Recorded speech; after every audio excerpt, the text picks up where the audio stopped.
Dear friends, welcome to this 7th episode of the Pearl Dialogues. Today you will join me and Elin as we have a conversation with Chris Elzinga. I don't know if I pronounced that correctly. You'll be the judge of that later when you hear him speak his own name. Today we dive into the topic of soul, and we actually explore our own experience of the soul and individual consciousness. The Diamond Approach has a unique perspective on the term or the concept of soul. So this is an interesting dive. Other than that, we talk about belonging and the difficulty a lot of human beings experience nowadays of feeling alienated, disconnected in different ways. And we also share our personal accounts on that topic. It's a very heartful conversation, so I wish you all the best. For those of you who are new to this work, this podcast, the Diamond Approach is a teaching and a school that explores the deeper nature of reality, the true nature of reality. So this is the theme of our podcast. And on this podcast, we have conversations with teachers of the school. Like always, if there is anything that you want to dive deeper into, you can go to the diamondapproach.org website. Other than that, I invite you to listen in presence, to sense your body, to feel how the conversation impacts you experientially, as this is not a classical just only talking kind of podcast. We do talk, but it's more to it than that. We're also sharing presence, and this is at the center of what we do. So that's it for me, and yeah, enjoy the journey. So welcome all into this space. Welcome to Chris Elzinga. Did I pronounce your name correctly? Quite well. How would you say it? In Dutch is Chris Elzinga. Chris Elzinga. Yeah. Yeah. Elzinga. Yeah.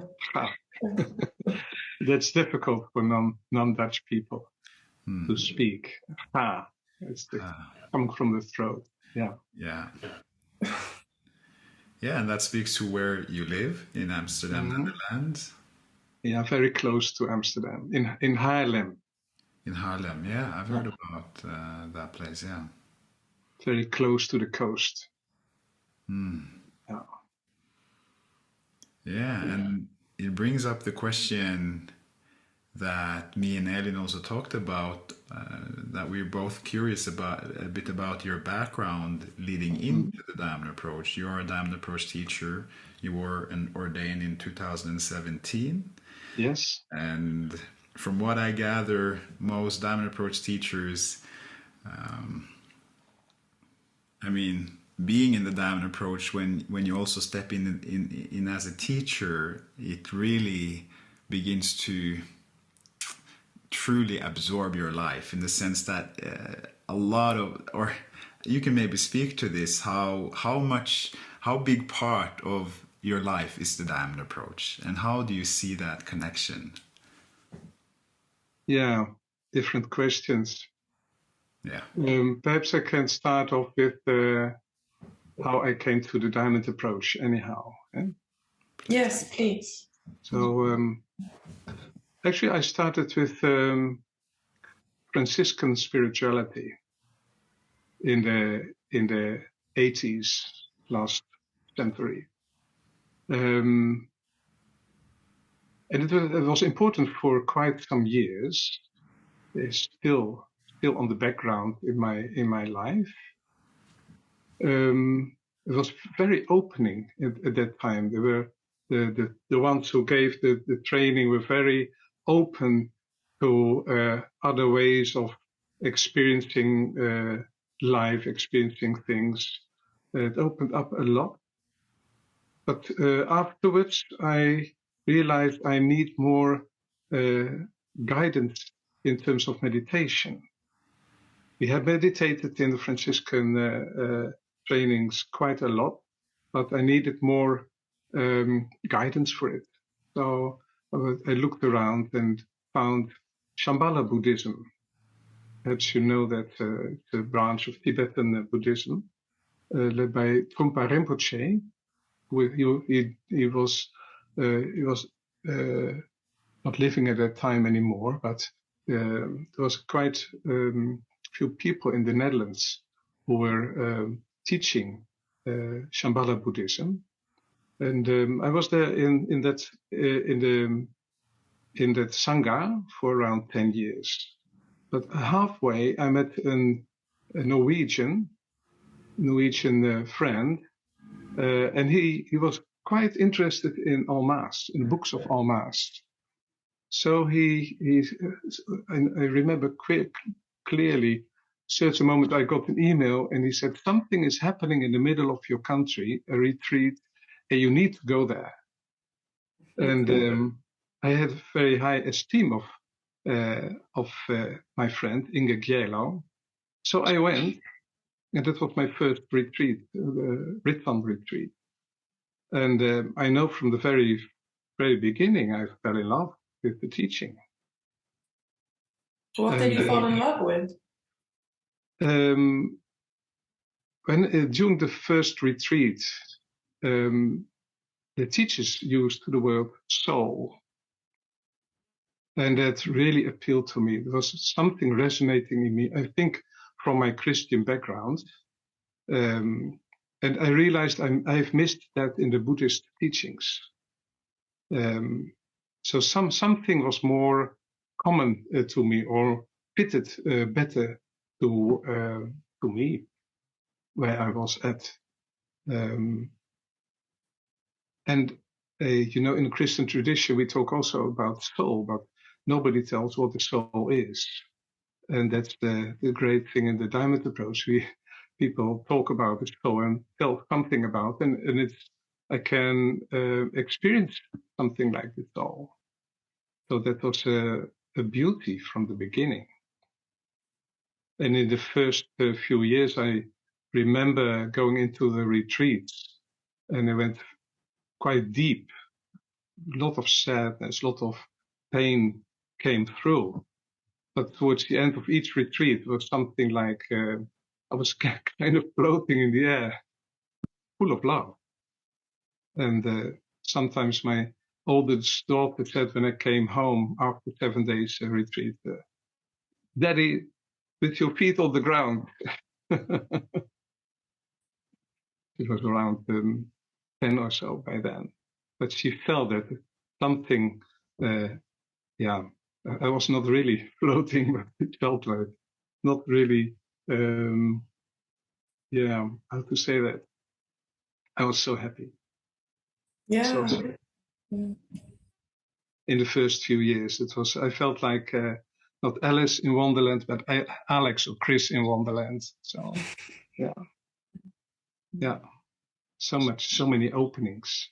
Yeah. What's happening for you now as you're sharing this? I see there's like a little sparkle in your eye, but what is it like for you? Yeah, it's I feel the love, I feel the joy. My heart opens up when I remember these things. And at the same time, I'm quite warm. But this is my first podcast, so it's a little bit nervous too, and all at the same time. Yeah, that's very much welcome. That's so welcome. Yeah, I know. Yeah. What's it like for USC to be here right now? Maybe we can take a little round. What's happening? Yeah, when I was meditating, I centered in my belly, really feeling into my arms, feeling into my legs, centered in my belly, and I felt into the principle of grounding, feeling grounding. And I noticed that when Chris was speaking and he mentioned the word soul, I became curious about that. So I felt an impulse of wanting to dive deeper into the word soul. Yeah. There is a lot of people have so many understandings of it. So to explore what that means within the context of the diamond approach, and perhaps also speak to our own experiences of soul, I feel would be a very interesting avenue to go down. Yeah, let's. Yeah, so Elin, what's happening for you before we move into that? So that Thank you. I know you love that. It's my favorite question. I love to say it to others, and I love to get it myself. Yeah, in the meditation we did prior to the podcast, we sit down and we meditate together, the three of us. I felt in this like excitement. I haven't been in an episode for quite some while, so I'm so happy to be back, and I'm very curious. Lots of yellow about you, Chris, and about how this meeting will be, the three of us, and this topic about the soul. That's so juicy, and it's a bit new for me as well. Like I'm not so old in the diamond approach. I just have a couple of years, or even less than that, maybe 2 years, 1 year. But there was something my private session teacher told me in a one-on-one session, that it was something from my childhood, which she just pointed out that, like, I don't think your soul had time to realize what was happening when your father died. Like, my dad died when I was very young. I was 2. And in that session with that teacher working deep, I cried in a way I can never remember that I cried. Like I touched something so deep that I can recognize being some type of shock or sorrow, probably in my soul. And a bit like you said, Chris, like afterwards, I was like flying high. I was so light, and I was amazed that this one-on-one teaching with the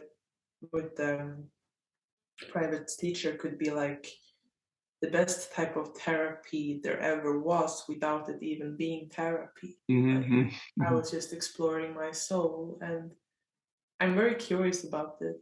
But that's like that's my experience. What about the two of you? What is your experience with the soul in the diamond approach? Well, perhaps I can tell some of my inquiries about it, what showed up in some of my inquiries. Please. I remember clearly that in the beginning, there was only the resonance of the word soul.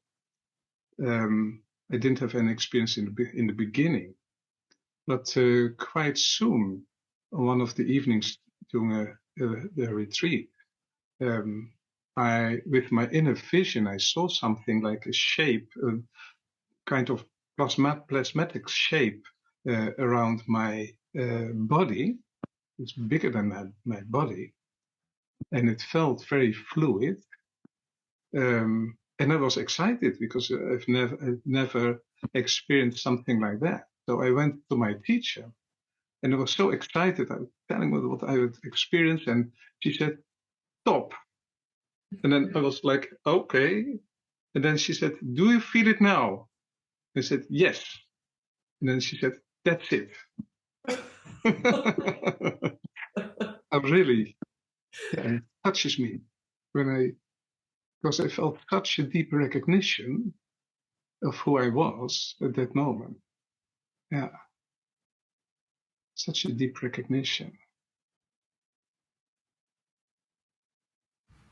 And a few years later, I was in America, the big summer retreat of Hamid in Asilomar. And I didn't understand anything of his teachings, I think. But on a certain moment, I did an inquiry. I was sitting outside with a few people.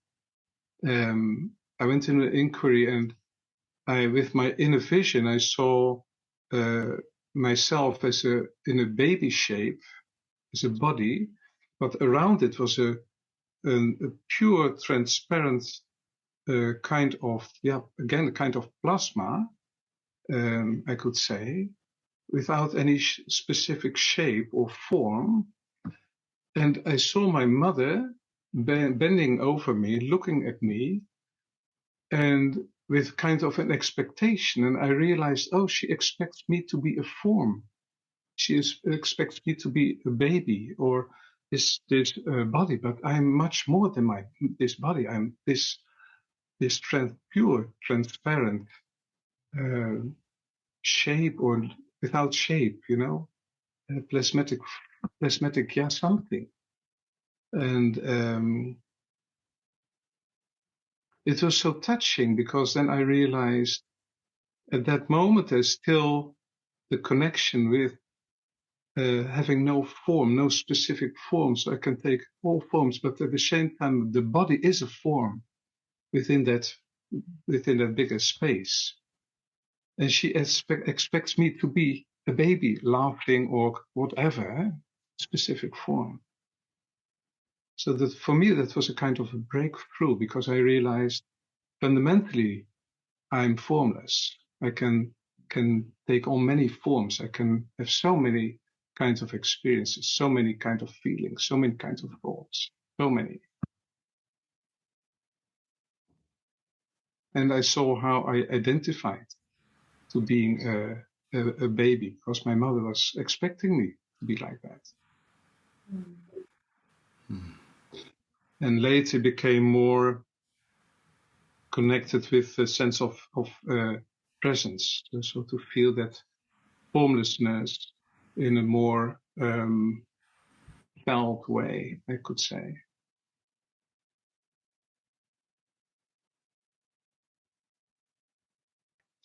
So does it somehow resonate with your experiences? For me personally, everything that you say makes sense. I can resonate. I understand where you're coming from in terms of saying this feel like openness and this deeper beingness that we are, that cannot be defined or limited to one particular shape, although shapes are here. The body has a particular shape, but there is a deeper dimension to what we are that is formless, and one cannot grasp that with the mind in the same way. One can know it and feel it and experience it directly. So I have in my awareness that, so for some people listening in, what you're saying would make total sense. I'm not my body, and I disidentify in the moment of having that experience. It sounds like there was a disidentification that happened, or it was a significant shift, perhaps. I don't know if in that particular moment, but anyway, in the process, there was a disidentification happening, where there was a discrimination between our bodily form and our formless nature as consciousness, or as the soul. Yeah. So for me, I have the same experience. And now, one thing that is very wonderful and interesting is, after that happened for me, when I look at people, I can feel their soul that is beyond the body form, which is such a mystical experience, because it cannot be grasped in the way that we usually grasp things, and at the same time it's so real, and there is so much it's so palpable. So you bring in the word presence as well. So I really feel all of the different elements linked together, and it's a gift to hear another account of how we as human beings have the potential to awaken to other dimensions of ourselves that is not limited to the body. Yeah. Yeah. Yeah. Yeah. Yeah. For me, it fitted also very much on an experience I have had from my early youth, or perhaps something I never lost. Like I have always felt there was some deeper ground in people, something beyond what they were saying or beyond what they were doing. Or I could also say beyond the ego, the ego.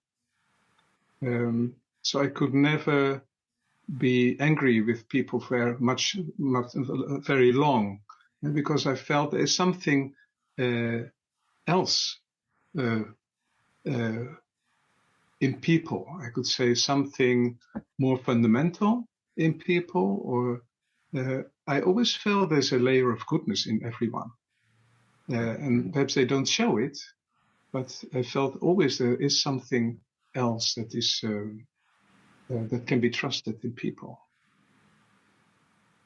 I've never lost that during my youth. So somehow that fitted to the words I got in the Diamond Approach, where they talk about the soul. Then it made completely sense to me. That the soul is good or innocent, or yeah, there's all these beautiful qualities are there. Yeah, it's not only love and in the soul. Soul can take so many forms. Also, strength and will and value, and it's all found in the soul. So basically the essence qualities that we usually talk about in your school. Yeah.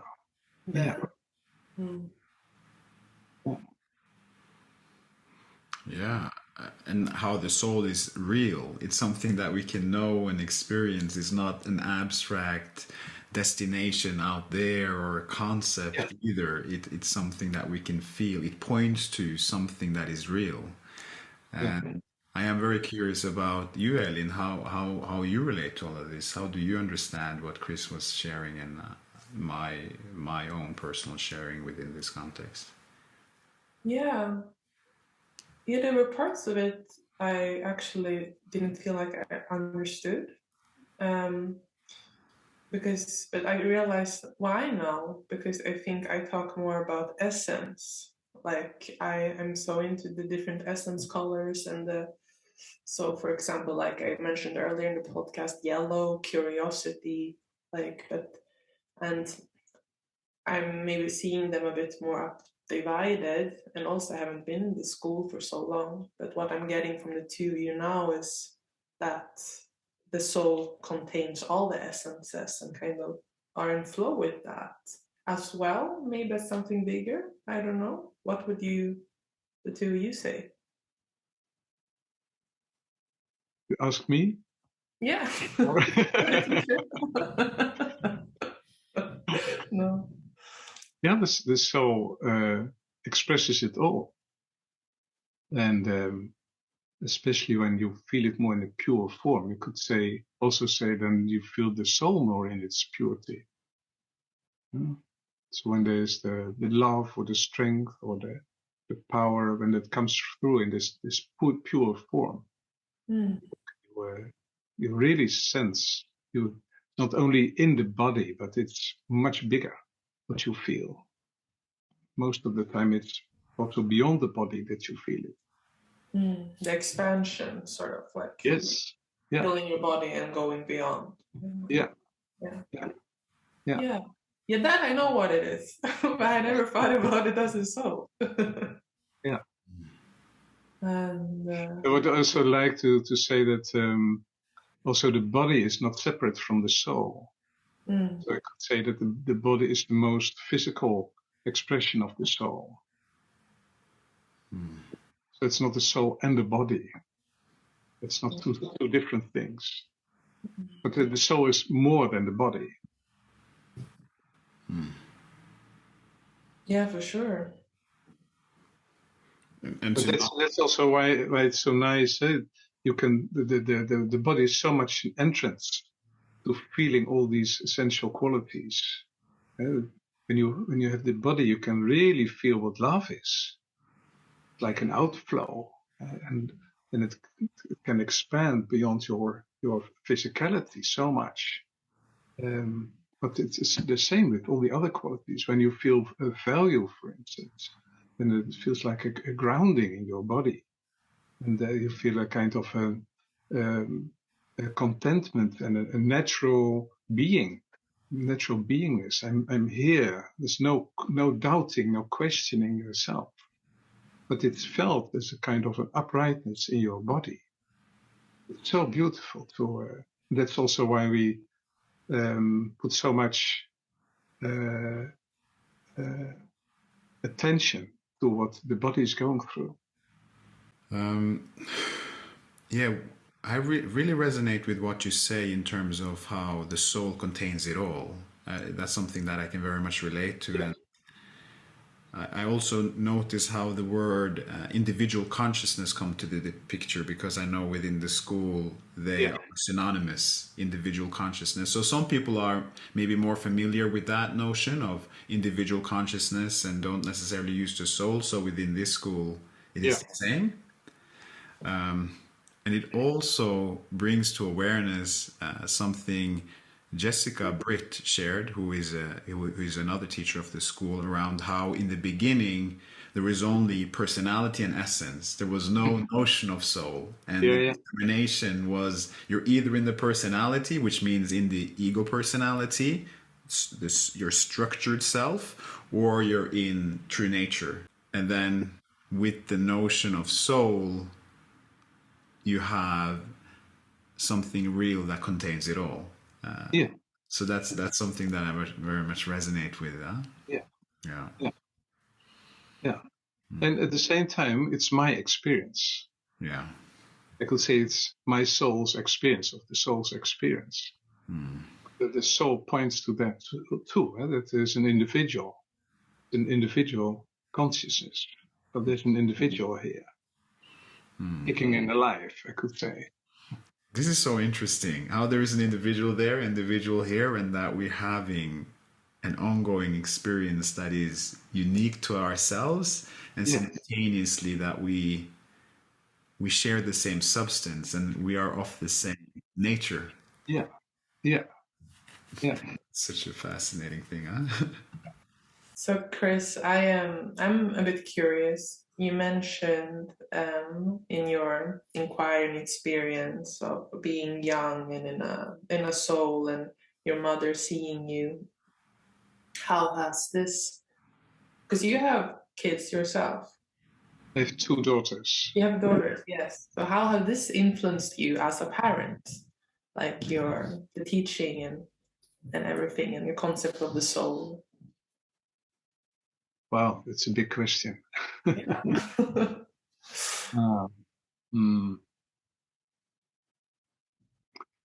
What comes up first to me, I had quite a difficult youth. I've been also in a foster family when I was 14 years old. The last 7 years I was in a foster family. But when I got 2 daughters, my wife and I shifted. So she became the main income bearer. How do you say that? She brought in the most of the income, and I started to be at home most of the time to take care of the kids. And meanwhile, I did all kinds of things to start a kind of new kind of work again. But I loved to be with the kids because I had missed so much of that kind of free space, loving space in my own youth. Perhaps was the most important thing for me for a long time, to be in a space with my children where love could be there, could grow. I remember clearly I was sitting with one daughter on my lap, Renske, and the other beside me, and I was reading fairy tales. And there were specific fairy tales that I started almost crying, and I couldn't go on with. So the Black Swan, that's one of them. So in my youth, I felt an outcast for many years, or outcast. Don't know if that's the good word, but anyhow, the one who doesn't fit. So when I was reading these stories for my children, I couldn't continue because I almost had to cry myself. And then after a minute or two, I could start again. But it was so healing because the space was so much filled with love. So my inner child, I could say, I had missed so much, was healed in that period. And yeah, at a certain moment, I entered the diamond approach, and I didn't talk much about the diamond approach, or at least not the diamond language. I could say the diamond approach language, but I surely can see that my daughters just got a lot of it from just being around. My wife started with the diamond approach too. After 5 years, I started in 2001, and she started in 2006. So it was, the ritual was all over the place, but we didn't use the word absence, all these kind of specific words. But especially the oldest one, she, how to say that? Absorbed a lot of it. And she's doing counseling work nowadays. She's a coach and does a lot of things, I think, that have to do with inner work. Mm-hmm. In fact, it's her a lot. And of course, she was very sensitive to it. The youngest take it on so well, so much, I could say. But, with my youngest, I clearly remember when she was around 10 years old, she still had this openness and purity that you see with the smaller children. I often said to my wife, this is so amazing that she still is connected with her being so well, without her having words for that, or being aware of it. But she, with most children, you see that they lose that kind of innocence quite soon. But I think she lost it only when she was around 10 years old, and some dramatic things happened with some of her friends. It shocked her life very much. Yeah. But she's very open to the spiritual world, like my oldest. And we can talk about this. We have language for it, and that's so beautiful. Mm-hmm. Yeah.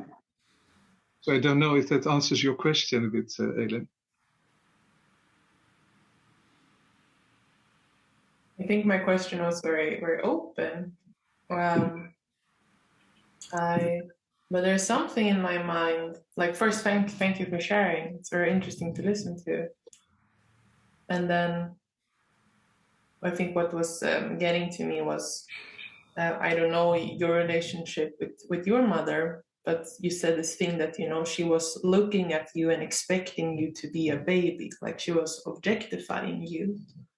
And I'm guessing, or I'm curious, like if you could make an active choice to not do certain things which your parents did to you, mm-hmm. due to your own knowledge. Yeah. Yeah. Yeah. Yeah. Yeah, certainly I've chosen to do many things different from my mother mm-hmm. and my father. Yeah, very consciously. Do you have something specific that was like, yeah, this thing is... Sorry? Do you remember something specific? Reading doing all kinds of things with the children, play a lot with the children. Talking about my youngest for a long time, for at least a year, she was talking about a friend she had in the land of Abagoy.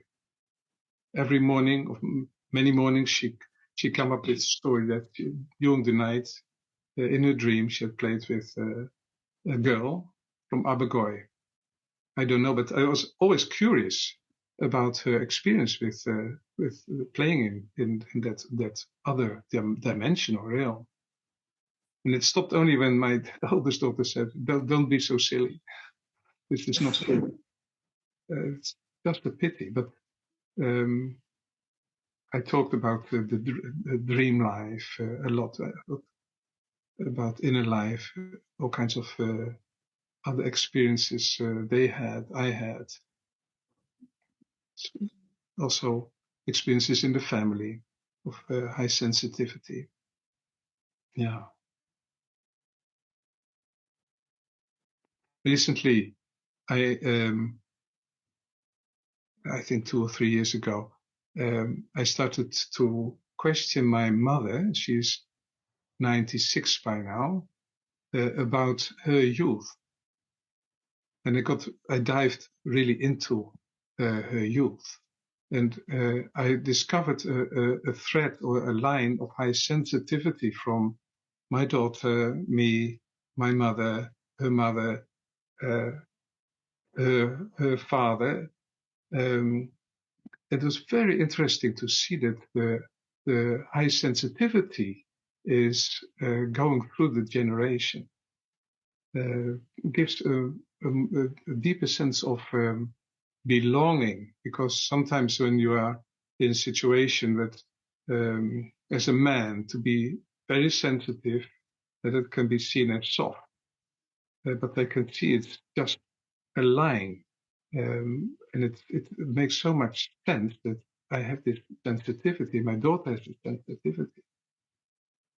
Yeah, more sense of less strange, less alien. Yeah. How do you experience that sensitivity? How does it come through for you? Mm-hmm. First thing that comes up when there's something with my wife, I start to say, "Oh, is there something?" And she has not noticed it yet. Okay, yeah, there's something. One of the many ways.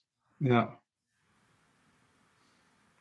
Another thing that stands out for me is this notion you brought in terms of belonging or feeling like an outcast, which Yeah. is in the same spectrum. And I feel that is something a lot of people nowadays can relate to. Even if you have a big friend circle, often we can feel a sense of not belonging Yeah. in this world, with our community, at our workplace. Maybe that's something we could explore and dive into. It's something I definitely can relate to in my own personal journey, both on the path and also before that. I remember growing up, I had a lot of friends, but there was something missing, a sense of connection that was missing. Yeah. On one level, you could say it was on a soul level, but also maybe on a deeply human level as well. That the environment and community wasn't there for me to really be myself in a way that was encouraged and that honored my authenticity. Mm.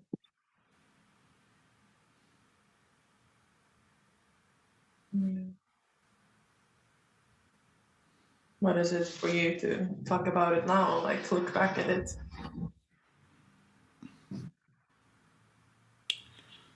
I feel comfortable. I feel very comfortable talking about it. And I notice also a quality of heartfulness because it feels meaningful to me as well. There is a sense of meaning in it. And like I said, I observe and know in myself that there are so many people in this age that experience both alienation and a sense of not belonging. So I just noticed that it activates my heart to talk about. Mm. Yeah. And do Yeah. you also meet people who have the same feeling of not belonging or feel alienated? Elin or me? Yes, you?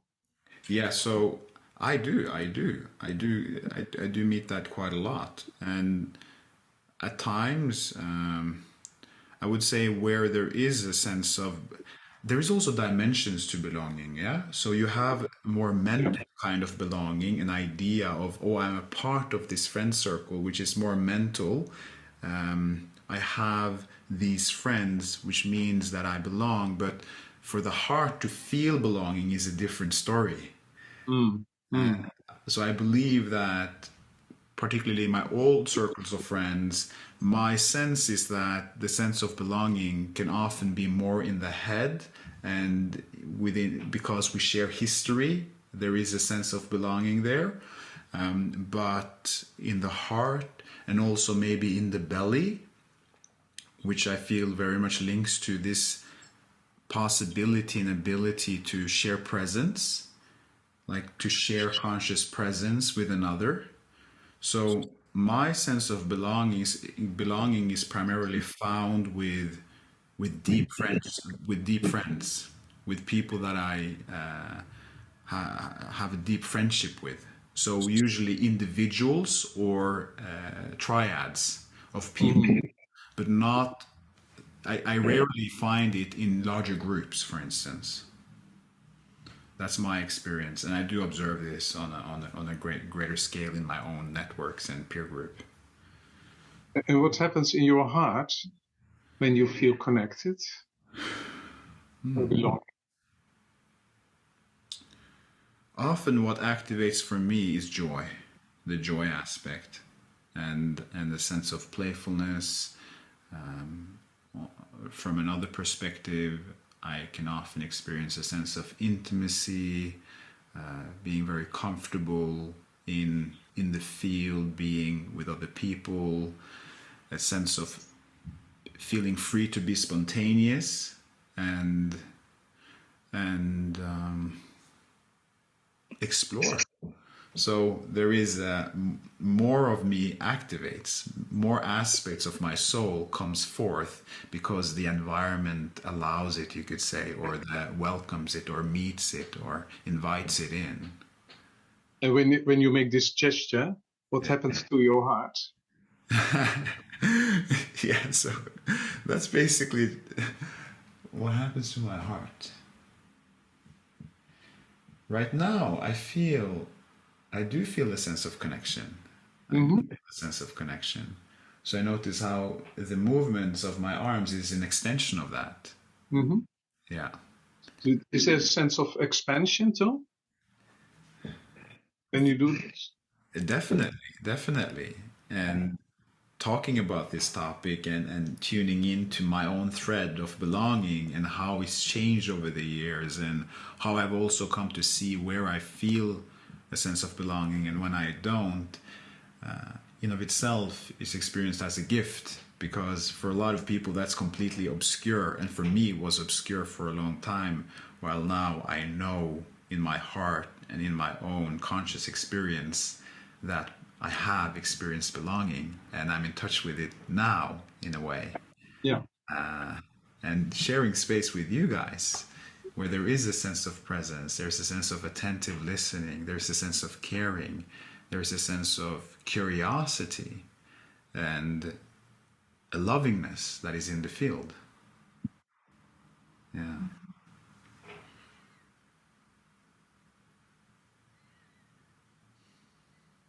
So do you sense, Elin, if your hand on your heart? Yeah, I needed to put my hand on my heart a bit while listening. Felt a bit vulnerable, this topic. Mm. Yeah, there's some little fear here about, about being the black swan, I guess, or like, or the odd one out, not between the us, but in my history, to remember that vulnerability and scaredness, and I started judging myself a bit while listening, thinking that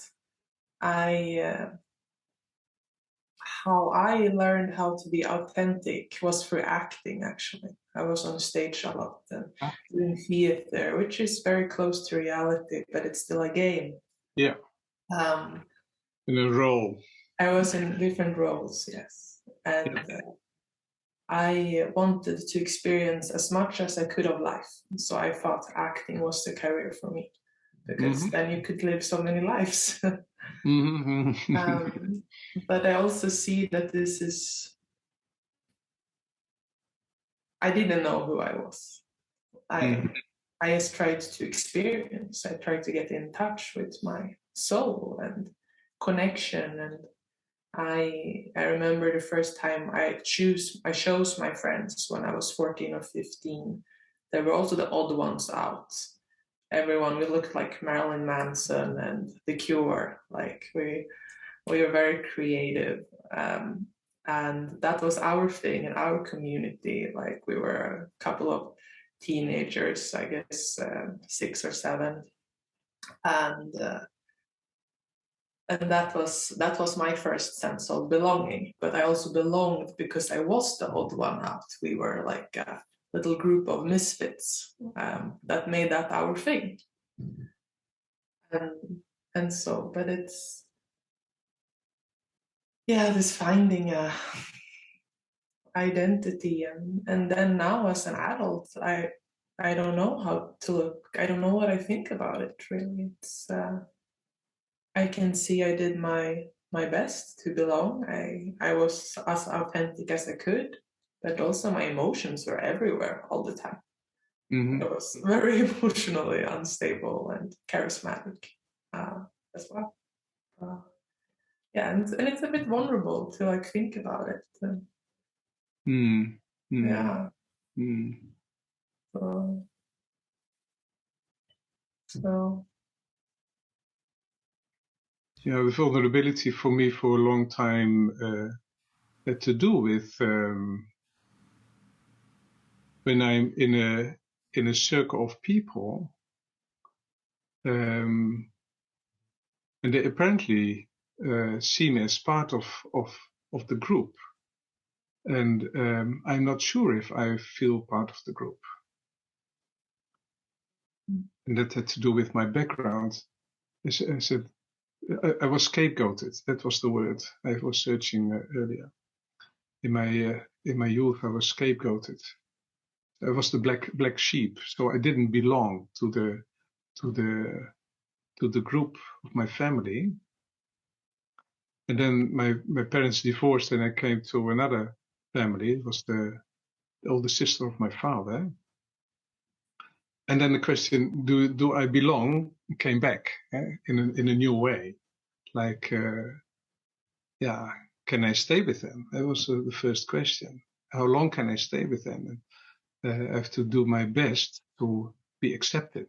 So I have to do something. It's not a natural thing that I can stay there. So the question of belonging or not belonging was always active when I was in the foster family. And that stayed for me for decades, I must say. And sometimes I still have the feeling that I don't belong. Everybody in my group says, "Oh, you're a big part of the group," and there's something in me that can't grapple, that it can't grab it. So, do I belong here?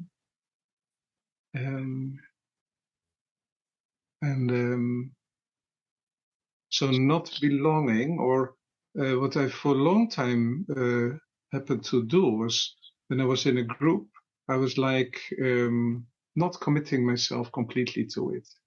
And then it felt like I was close to the door. So I could go out if it wouldn't fit me anymore. Yeah? So I was always close to the door, to escape routes. And really something is shifting in me in the spirit of my life, being a teacher and being partaking in a team of a group, an ongoing group, and I find myself more and more in the inner circle, and that's a completely new experience to me. And that makes me sometimes also very vulnerable to find myself in a place where there's no escape anymore. Or that people say something very nice to me, that sometimes so unexpected, vulnerable.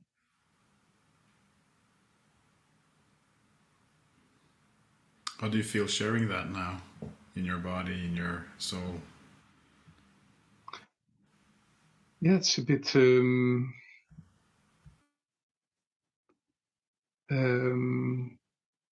bit sobering. That's the first word that comes up in me. Also, something that is still affecting me in my life. It started when I was young, and it still is working in me. That's kind of sobering. And of course, it has changed through the inner work. So much has changed. I feel so much more comfortable in groups, but still, sometimes this inner child comes out. And in a way, it's I could say it's a pity, because I can't be completely free in groups. The difficult thing. I don't easily feel at ease in groups. And at the same time, it's something that is part of my process. So I can look at it and see what new things are to be discovered here. And I think this inner child needs lots of comfort. Still. So I need to take care of that part in me that still doesn't believe that it belongs. And how would you say you take? So I feel compassion also for myself in this moment, or for this inner part in me, inner child. So there's a softness in me, in my heart especially, a warmth in my heart, and I feel also a lot of silence in me when I talk about it. Yeah. Yeah, what emerges for me, thank you for sharing, is some people may be thinking, I have places like that in myself, environments where I feel uncomfortable, or arenas where I don't feel in my element, or I feel alienated, and I have inner children coming up. How and you said something along the lines of, I have to really care for that part in me. How do you care for that part of yourself? How? Yeah. Yeah, it's when I notice that I don't feel at ease in a group. There are different ways to handle this. I could go out. I could become very active with other people. But what helps me most is just feel the uneasiness that is there, and to notice, okay, there's this inner child that is triggered because it doesn't trust the environment. It doesn't know what it is about. And then I just give it attention, like what I would do when my daughter would be in such a situation. I would say, come on, come here, and give it attention with care and love, actually. So that my heart is evoked in that kind of circumstances. And there's a kind of, I could also say, become more silent. So people would see me as becoming silent because I'm more drawn inwards to give that note, to give that inner child attention, just to give it attention and to say, okay, you don't feel at ease, to really to give it recognition of the feelings. You don't feel at ease. I don't feel at ease. Okay, that's it. Just breathe through it, I could say, and be gentle with it. Perhaps that's the best word, to be very gentle with that. And the gentleness evokes the heart and the love. And at a certain moment, there's this, and it's like melts away, and I can partake in the group again.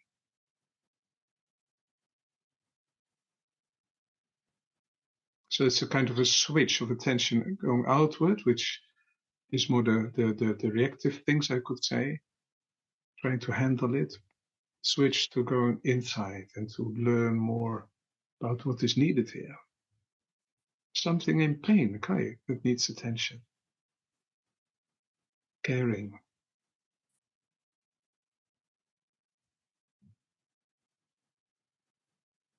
In my experience, then the uneasiness really melts away, and I become more open to the field again.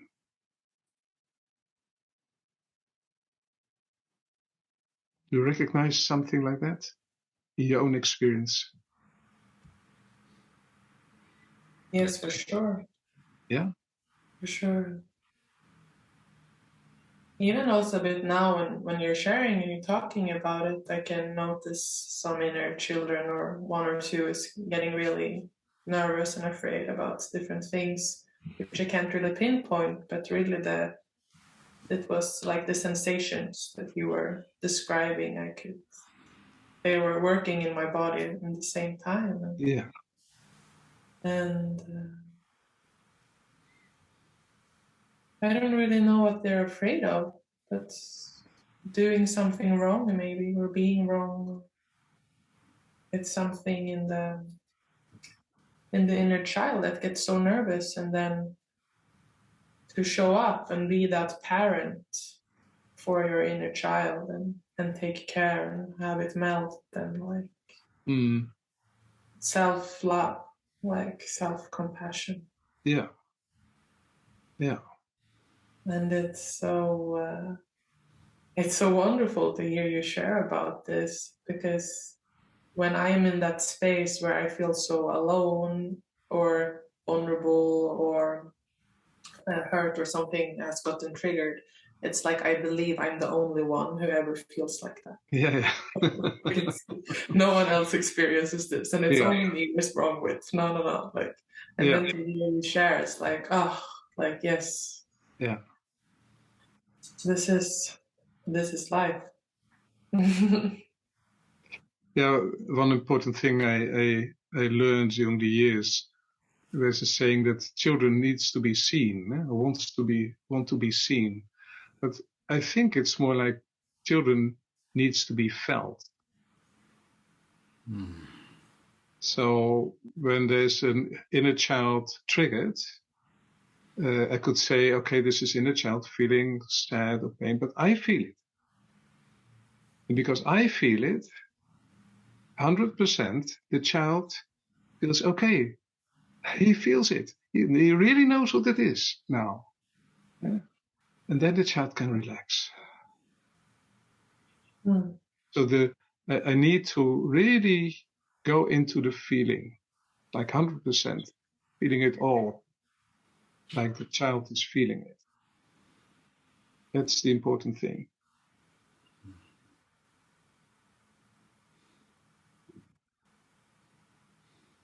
And you, Wazee, what's alive in you now listening to this? I resonate with that, and what comes up for me is, a more fundamental notion of really loving oneself, but also loving the truth of, this is actually happening inside of me. Can I be with it? Can I feel it out? And also being curious about what is going on. So there is that I notice I get in touch with that sense of openness and this genuine desire to know myself as I am, which involves really feeling into all parts of myself and showing up in my experience, showing up in every experience to whatever my capacity is. And also this very also compassionate but also difficult, sometimes difficult notion and understanding that many of these rubbings of our soul or these difficult experiences, they come back again. It's not that we feel it out one moment and then they dissipate and it's gone and we're liberated permanently. It's rarely the case. So it seems like that process of alchemy, and not only alchemy but also being with the different aspects of our human experience, is a part of the human experience. And I've been with that over the last couple of days, inquiring into suffering and inquiring into disconnection, and at times feeling disconnected, really feeling into that. And sometimes it feels like that moment is forever, that they can have this sense of, I don't know if this is going to go away. I don't know if it's going to go away. I don't know how long this will last, but it's here. And the deeper awareness that comes to me is, again, the love for the truth, and how that in of itself, the orientation of really loving what is present, transcends the individual process that is taking place. And when that has opened up, or when that opened up in my soul, then that in of itself is a balm, or that in of itself is a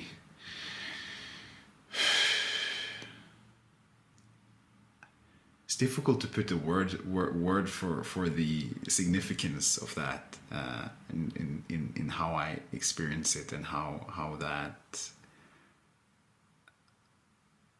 the significance of that for me, because it's so deep. Yeah.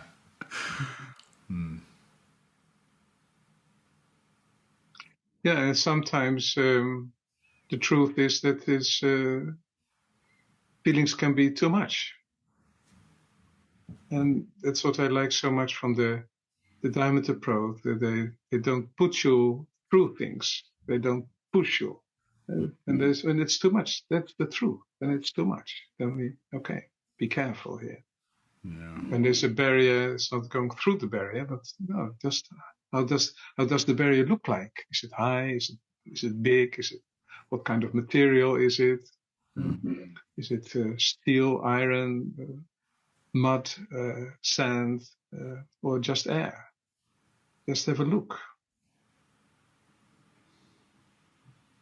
Yeah, and for me, I come to mind like sitting in a circle like that and feeling these overwhelming feelings and staying, like having every cell in my, like every fiber in my bone telling me, run out the door, run, like it's too much, and staying and continuing to be curious. And and that's so, yeah, I mean, it works. Yeah. Yeah. Like, what can I say? What I would say, I would suggest we do a little seance with the piano. Yeah. So Chris has a piece of music that he has invited for us.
Piano music is very dear to me. I'm studying this piece myself these days. And hearing the music, I really felt touched in my heart. It speaks to the heart immediately, directly. And what I love of this kind of music, it's wordless, it's without words. So there's hardly any interference of language or ideas. It's so direct to the feelings. And for me, it's just mystery that is opening up with this kind of music. With every sound, every sound comes from silence. And then there's this sound, and then fades away. There's silence again, and then another note. So there's this formlessness, silence, and form, sound, every moment, coming up, coming up, coming up. When I hear this music, it connects me immediately with the mystery of life, with the depth, I could call, my inner depth, with the depth of life. And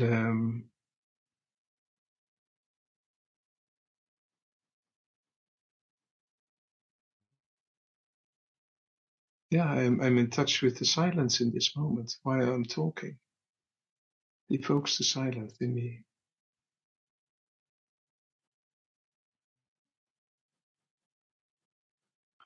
And it goes so much beyond concepts. So somehow it quietens my mind also. And yeah, it quietens my mind, opens my heart.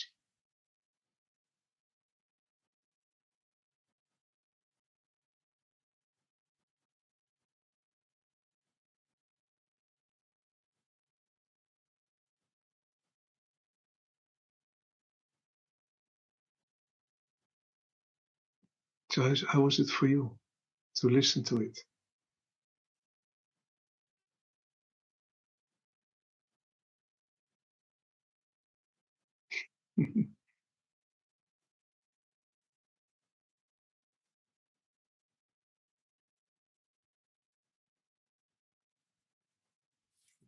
I heard this piece, I think, many times before, but almost always like in a movie.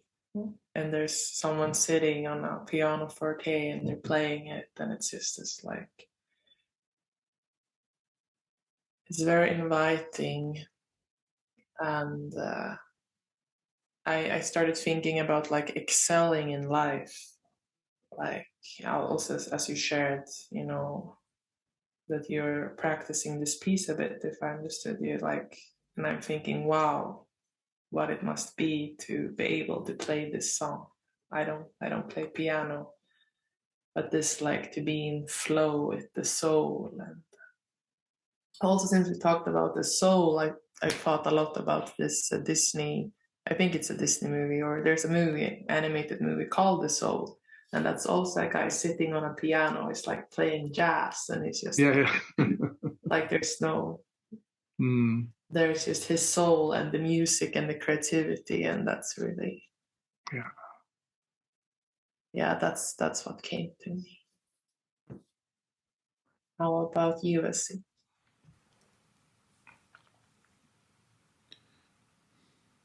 I am very much with the quiet that Chris speaks to, and I can really feel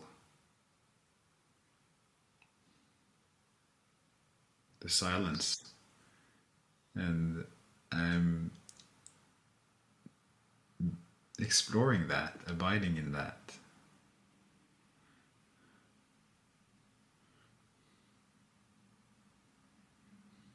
Yeah, so I noticed that is what draws my attention.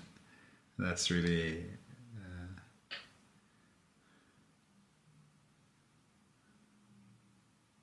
yeah. So that's what's primary for me. There's much more I could say, obviously, about the experience when it happened, but that's what comes up for me.